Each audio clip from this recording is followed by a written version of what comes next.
And if you would, Darrell, how about going through that schedule for us? Can you see that there? And how about just we really just want to talk about the big games. What are the biggest games in your eyes? The games that are going to make or break the LSU Tigers season. So I'm gonna start off first, man. I'm gonna say that USC game because, like I said, we haven't won a season opener in a while, right? We dropped a game to USC, and that was Coach O's last year, and then we dropped 2 games to Florida State, right? So we haven't won a season opener in 3 years. I think, winning versus USC in Las Vegas is gonna be big, right?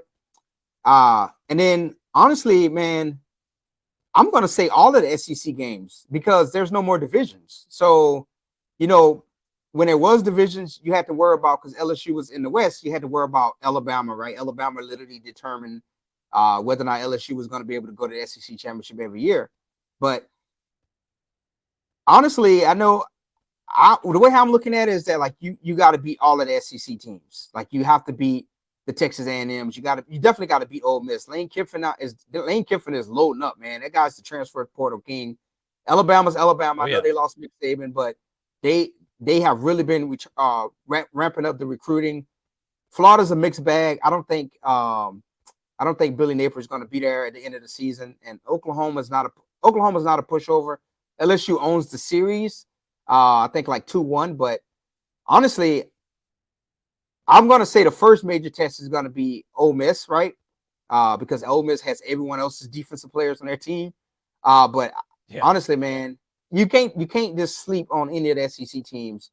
I know Arkansas is kind of like, they lost KJ Jefferson, Texas A&M got a new coach, Alabama, Florida, but I don't know, man.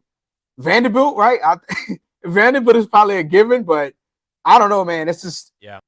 I think they're all important, honestly. I think they're all important, honestly, because you got Texas, you got Oklahoma, and there's only so many spots. I know it's a 12-man playoff, but if you start losing to a bunch of these teams, like the Ole Misses and the Oklahomas, and then like the Alabamas, you're gonna find yourself on the outside looking in when it comes to the playoffs. You know what I mean? So I Absolutely, would, and I yeah, feel I feel good the way the schedule sets up for LSU. I really yeah, do.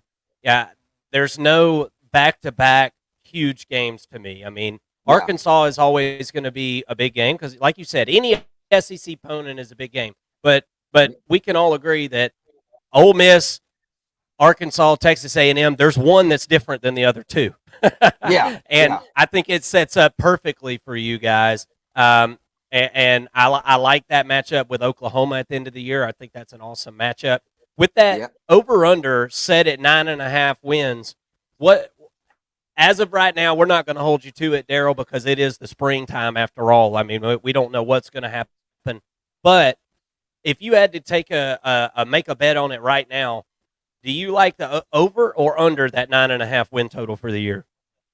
I'm gonna say over, and this is why because history supports Brian Kelly. So if you go back and look at Brian Kelly in year 3 of his programs, right, when he went to Cincinnati, they had a tremendous third year under him. When he went to Notre Dame, they had a tremendous third year under him, right? I think they went to the national championship. They got beat by Alabama.